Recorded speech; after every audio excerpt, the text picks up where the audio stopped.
आज आप इस वीडियो में सीखेंगे नॉट ओनली और बट ऑल्सो का प्रयोग, क्योंकि सामान्य तरीके से आप करते हैं नॉट ओनली और बट ऑल्सो, लेकिन इसके भी कुछ रूल्स हैं, वो आपको जानना पड़ेगा। मुख्य रूप से हम आपको बतलाने जा रहे हैं positions of not only and but also. इसका मीनिंग होता है न केवल ये बल्कि वो भी, न सिर्फ ये बल्कि वो भी। एक बात आपको जानना है ये कि सब्जेक्ट से पहले हम नॉट ओनली का प्रयोग कर सकते हैं, वर्ब से पहले भी नॉट ओनली का प्रयोग कर सकते हैं और ऑब्जेक्ट से पहले भी नॉट ओनली का प्रयोग कर सकते हैं। यही चीज़ लोग नहीं जानते हैं, बस कहीं पर भी नॉट ओनली का यूज कर देते हैं। आपको एक्यूरेट बिल्कुल सही तरीका जानना है कि नॉट ओनली और बट ऑल्सो का प्रयोग कहाँ करें। उसके बाद क्या है कि इसके बाद आपको हम बतलाने जा रहे हैं नो वन और नन। दोनों का मतलब होता है कोई नहीं, लेकिन जब यूज करना होगा तो इसमें बहुत अंतर है। इसके बाद फिर आपसे हम क्वेश्चन करेंगे, सभी को एक एक करके सही से बतलाने के बाद आपसे हम क्वेश्चन करेंगे। अगर आपका सही आंसर हुआ तो हम समझेंगे कि आप सही तरीके से पूरे कंसंट्रेशन से वीडियो को देखते हैं। देखना ये है कि हम किस शब्दों पर ज़्यादा जोर दे रहे हैं। मान लीजिए सब्जेक्ट पर अगर अधिक जोर दिया जा रहा है तो हम उससे पहले नॉट ओनली का प्रयोग करेंगे। अगर हम वर्ब पर ज़्यादा जोर दे रहे हैं तो वर्ब से पहले होगा, ऑब्जेक्ट पर ज़्यादा जोर दे रहे हैं तो ऑब्जेक्ट से पहले होगा। इसी चीज़ को आपको समझना है और अंडरलाइन भी किया गया है कि किस पर ज़्यादा जोर दी जा रही है। यहाँ पर देखेंगे न केवल वह गीत गाती है बल्कि उसका भाई भी, मतलब ये है कि यहाँ पर सब्जेक्ट पर जोर दिया जा रहा है तो हम पहले ही लिखेंगे नॉट ओनली शी, क्योंकि न केवल वह गीत गाती है, not only she sings a song, और उसके बाद क्या है बल्कि उसका भाई भी, तो क्या करेंगे बट ऑल्सो हर ब्रदर।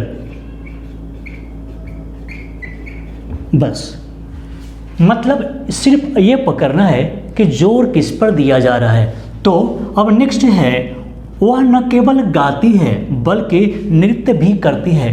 तो यहाँ पर क्या है, गाना गाने पर जोर है, वह न केवल गाती है बल्कि नृत्य भी करती है।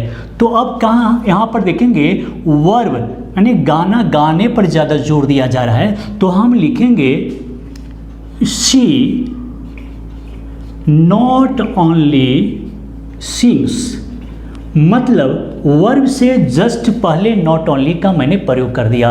लेकिन अब यहाँ पर और क्या दिखना है कि टेंस का ज्ञान रहना जरूरी है। अगर आप टेंस नहीं जानते हैं तो इसे सही से नहीं बना सकते। तो वह न केवल गाती है, सी नॉट ओनली सिंग्स, बल्कि नृत्य भी करती है, नाचती भी है, डांस भी करती है। तो बट ऑल्सो यहाँ पर क्या है, नृत्य भी करती है, तो बट ऑल्सो डांसेस। सब्जेक्ट एक ही है तो दो बार लिखने की जरूरत नहीं है। तो she not only sings but also dances. उसके बाद क्या है, वह हिंदी ही नहीं बोलता है बल्कि अंग्रेजी भी। अब यहाँ पर किस चीज़ पर जोर दिया जा रहा है, यहाँ पर है हिंदी ही नहीं, इसका मतलब ये हुआ कि यहाँ पर ऑब्जेक्ट पर जोर दिया जा रहा है। तो ऑब्जेक्ट से पहले हम यहाँ पर नॉट ओनली का प्रयोग करेंगे। तो लिखते हैं वह हिंदी ही नहीं बोलता है, तो पहले लिखेंगे ही स्पीक्स, क्योंकि प्रेजेंट इंडिफिनिट का सेंटेंस है तो he speaks not only Hindi, not only Hindi. और उसके बाद क्या होगा, बल्कि अंग्रेजी भी, तो फिर हम वही लिखेंगे बट ऑल्सो का प्रयोग करेंगे, बट ऑल्सो इंग्लिश। बिल्कुल सिंपल है, समझना सिर्फ ये है कि हम जोर किस बात पर दे रहे हैं, उससे जस्ट पहले नॉट ओनली का प्रयोग होगा। उसके बाद है देश में न केवल गरीबी है बल्कि बेरोजगारी भी। अब यहाँ पर देयर का प्रयोग करना है, तो देयर के प्रयोग में आप पहले से जानते होंगे कि करना कैसे है। तो पहले देखेंगे देश में न केवल गरीबी है, तो पहले हम इतना को बनाते हैं और ध्यान देना है कि यहाँ पर गरीबी मतलब नाउन है पॉवर्टी, तो पॉवर्टी से पहले हमें नॉट ओनली का प्रयोग करना है। तो लिखते हैं न केवल गरीबी है, कैसे लिखेंगे, तो there is not only poverty. और कहाँ है पॉवर्टी, किधर है, तो देश में, इन द कंट्री। और उसके बाद क्या कह रहा है, बल्कि बेरोजगारी भी है, देश में गरीबी नहीं बल्कि बेरोजगारी भी है।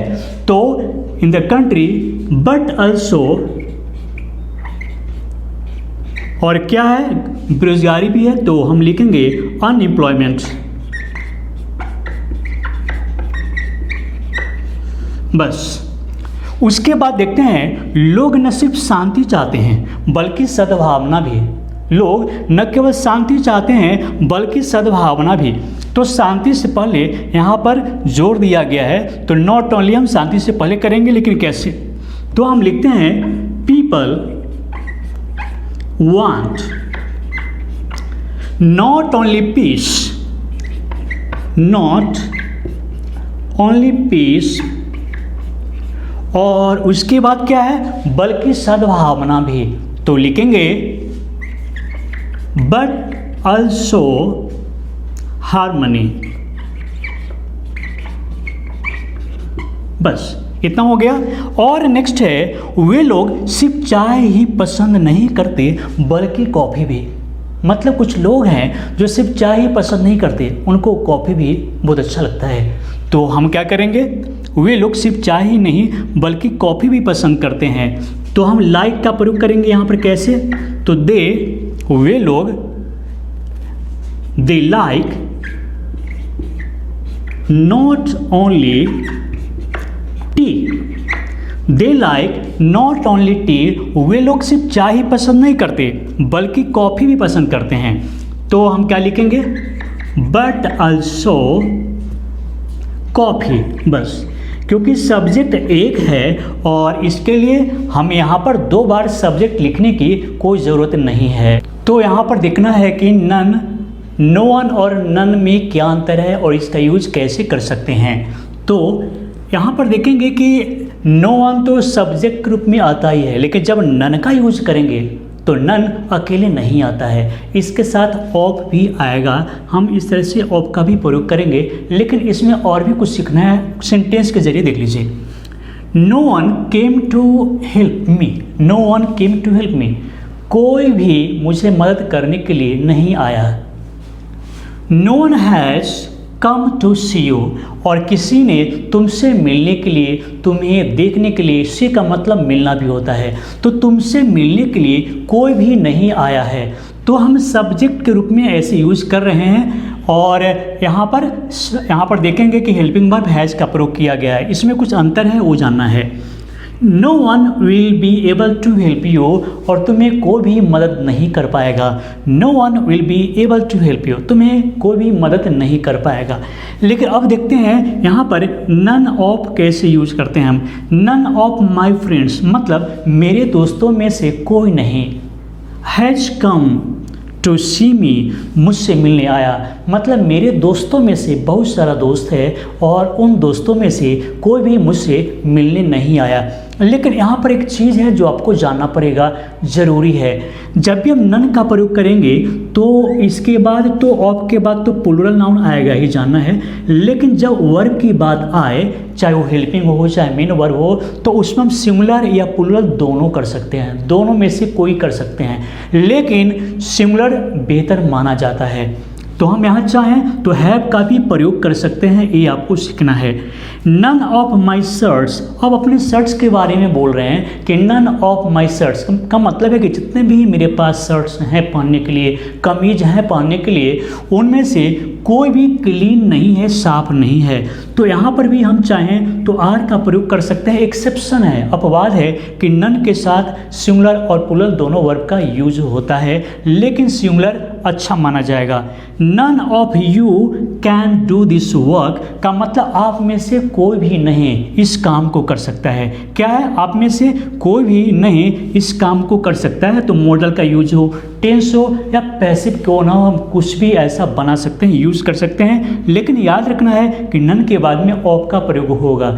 तो अब क्या है कि अब आप सम क्वेश्चन करेंगे और हम 2 क्वेश्चन करते हैं और देखते हैं कि आपका जवाब कितना सही होता है। तो आज का सवाल है, देखते हैं, मैं अंग्रेजी ही नहीं बल्कि हिंदी भी जानता हूँ। आपको बोलना है, यहाँ पर देखना है कि नॉट ओनली का प्रयोग हम कहाँ पर करें, position of not only but also, ये आपको बतलाना है, सही से ट्रांसलेट करके बताना है। वह केवल तुम्हें ही नहीं बल्कि मुझे भी पसंद करती है। आप यहाँ पर भी देखेंगे किस पर ज़्यादा जोर दिया जा रहा है। वह केवल तुम्हें ही नहीं, वह केवल तुम्हें ही नहीं बल्कि मुझे भी पसंद करती है। और यहाँ पर क्या है, वह अंग्रेजी ही नहीं, तो जोर दिया गया है, यानी कि आपको सोच करके समझ करके ही इसका जवाब देना है। तो हम एक एक आंसर को चेक करेंगे और अगर हमें टाइम मिला तो हम ज़रूर बतलाएंगे कि कहाँ गलत है सही है, ये सब टोटल बतलाते हैं। जब भी आप प्रयास करें कि हमारे वीडियो को मॉर्निंग में ही देखें, क्योंकि हम उस समय आपके कमेंट का इंतज़ार करते हैं और जवाब ज़रूर देते हैं। तो प्रयास करें कि हमारे वीडियो को मॉर्निंग में ज़रूर देखें। तो चलिए, अगर आपको आज का वीडियो अच्छा लगा तो आप इस वीडियो को शेयर ज़रूर कीजिए, क्योंकि हम चाहते हैं कि बहुत से अधिक स्टूडेंट्स हमसे फ़ायदा उठाएं, सीखें, इंग्लिश इंप्रूवमेंट करें घर में बैठे बैठे। तो ज़रूरी है कि आप शेयर ज़रूर करें। और अगर पहली बार इस चैनल पर आए हैं तो इस चैनल को सब्सक्राइब तो ज़रूर ही करें, बेल आइकन ज़रूर दबाएं ताकि आपको रोज़ मॉर्निंग में नोटिफिकेशन मिल जाए और आप लाभ उठा सकें। तो चलिए दोस्तों, इस वीडियो को देखने के लिए आप सभी को बहुत बहुत धन्यवाद।